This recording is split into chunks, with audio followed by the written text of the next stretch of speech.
Itatawagan ko si General Romeo Private, General Staff ng Armed Forces of the Philippines. Mag-withdraw ka ng support sa inyong Commander-in-Chief, hindi sa karapat-dapat sa taong bayan.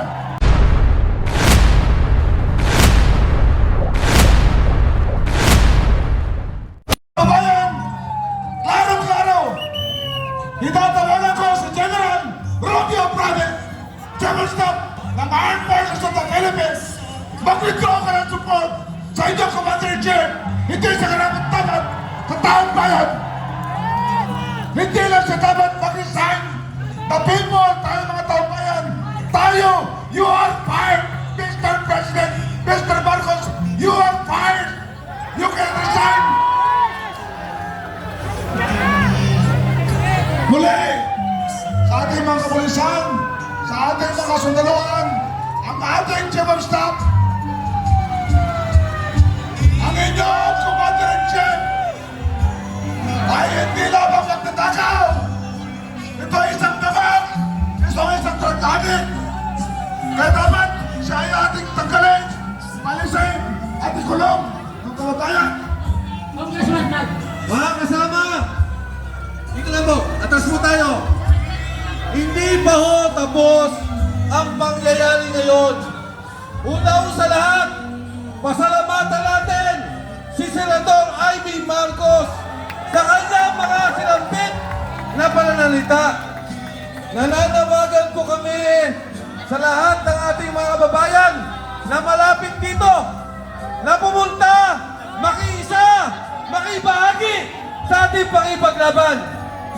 At yung binanggit ni General Pokis, ang ating pong mga opisyales sa Armed Forces of the Philippines, ang ating pong mga opisyales sa kapulisan, ang ating pong simbahan katoliko, ang ating mga kababayan, wala na po tayong kulay, dilaw, pink, pula, berde, magkakaisa po tayo, laban to, lansang bayanang Pilipino. Attorney Harold Respicio.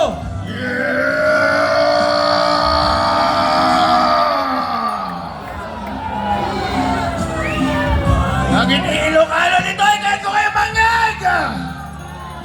Meron pa mga Ilocano dito! Meron pa mga Ilocano dito! Ako si Atty. Harold Respicio! Totoong Ilocano! Kita nyo naman sa aking balat! At yung mga Ilocano dyan, nakikita ko kayo kahit madilim! Bumiti nga kayo! Ayan! Ang sabi nila, meron daw Solid North! Ako na mismo ang nagsasabi sa inyo, ang Solid North, narito na sa EDSA!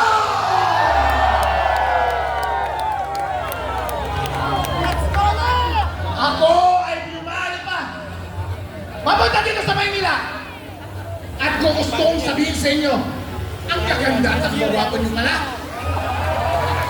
ang puputi nyo pala, pero isa lang ang ating damdamin! Naskam tayong lahat! Naskam ba tayo? BDM! Noong una ikaw ay nangangampanya, lag ka namin! Dahil sa wakas, ibabalik mo ang dignidad ng mga Ilocano! Ilang dekada kami ay nahihiya dahil kapag sabihing Ilocano, sino ang marinig ko ng politiko na malakas? Maranote! Marcos! Ilang mahabang panahon, kahihiya na aming dinadala! Kaya ikaw ay bumalik! Binigyan mo kami ng pag-asa! Noon yun! Nagpulang-pulangan kami kung ano man ang naging pagkukulang ng iyong pamilya.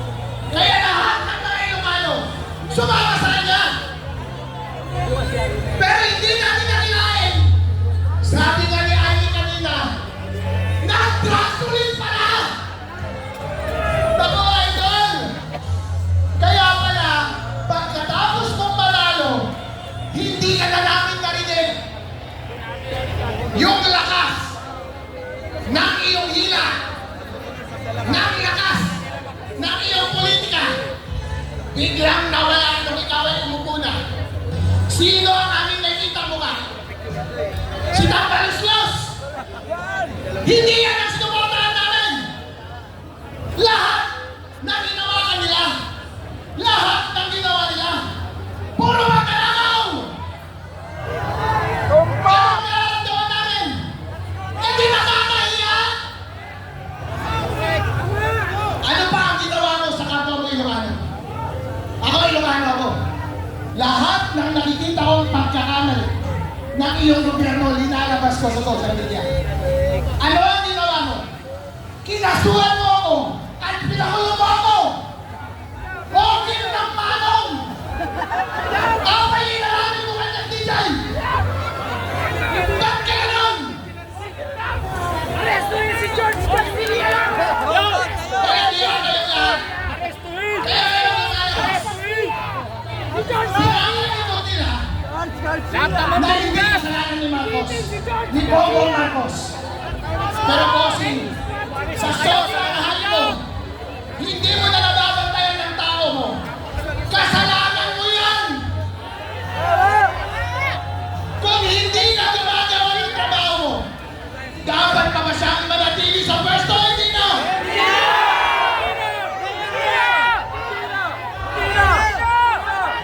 Sa lahat ng mga Pilipinong may dignidad, lahat ng mga pinakamatatapang ay narito na. Kahit na sino Pilipino nakikita na binabagoy na sila ng kanilang liderato, ng kanilang presidente, hindi na sila nilarespeto. Kahit pareho pa kayo ng salita, kahit pareho pa kayo ng baitin. Pero, kung ikaw ay karapanang pula, ayaw ka na namin!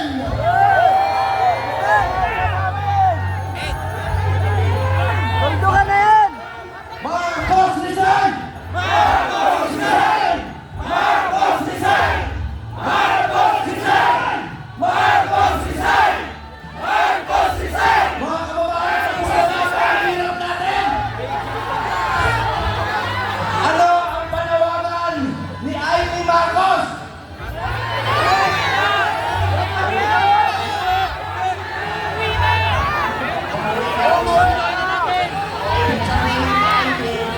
Umalis ka na dyan.